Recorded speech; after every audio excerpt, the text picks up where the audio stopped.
Now, a male domestic abuse campaigner has warned schools that they share a blame in making social media influence Andrew Tate popular among young boys. This all comes as a YouGov survey found almost a third of young men thought society didn't care about them. That's right. The 36-year-old Romanian has been detained, it's Andrew Tate, of course, since December the 29th. He's accused of human trafficking, rape and being part of an organised crime group. Well, joining us now for more is the Associate Professor of Sociology at Swansea University, Ashley Frawley. Ashley, good morning. Lovely to see you. I am a little conflicted about Andrew Tate. I can't deny it. As the mother of a teenage boy and the mother of teenage girls, you look at him in two different views. To some extent, for the boys, there is something that he represents that they like. For the girls, I find him quite terrifying. Ashley, explain why he's so popular.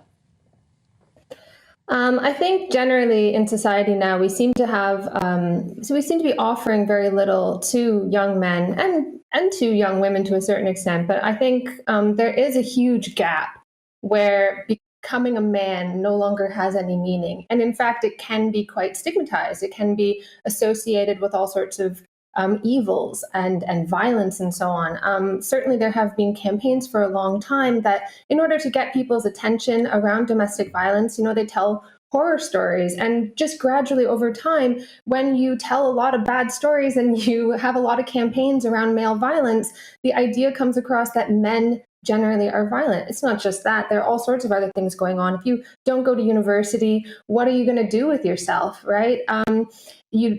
Getting married is kind of take it or leave it. And so all societies have rites of passage. All societies have a situation in which a young person goes through some sort of rite and comes out the other side at a higher status than they were before.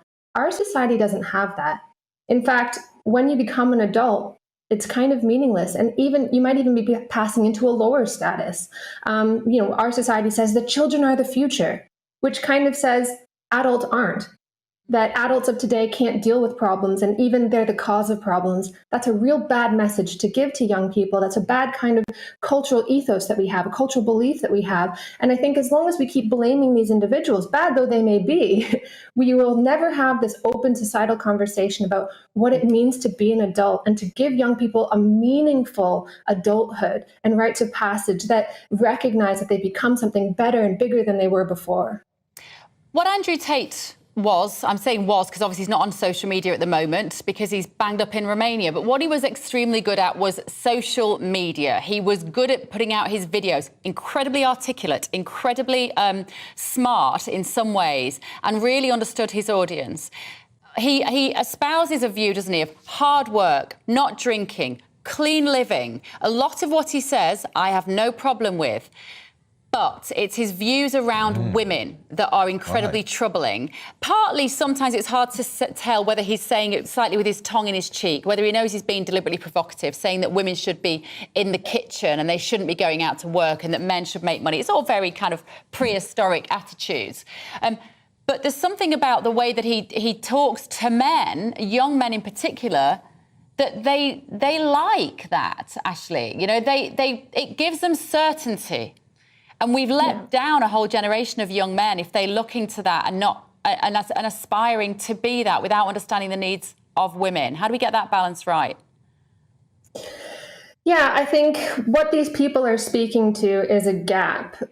They're looking for some authority, somebody who will tell them, look, what does it mean to be a man? What am I supposed to do here? Because for about 20, 30 years, it's been a bit like anything goes, right? I remember when I was growing up, I was so confused, and I would ask my dad, Dad, what should I do? And what should I do with my life? And he was like, whatever makes you happy. And I was like, what does that mean? I don't know what that means. I want you to tell me. Give me something firm that I can hold on to. And I think people really struggle when everything is fluid, that you do need some strong boundaries and rules. And as long as we keep forgetting about that, these people will come in and they will fill that gap. And the other thing that Andrew Tate did very well was he fed off of cancel culture. He said deliberately provocative things, knowing that the attempts to shut him up would make him famous. And that's a lesson for everyone if you don't like Andrew Tate. All right, Ashley. That's Ashley Frawley from the University of Swansea.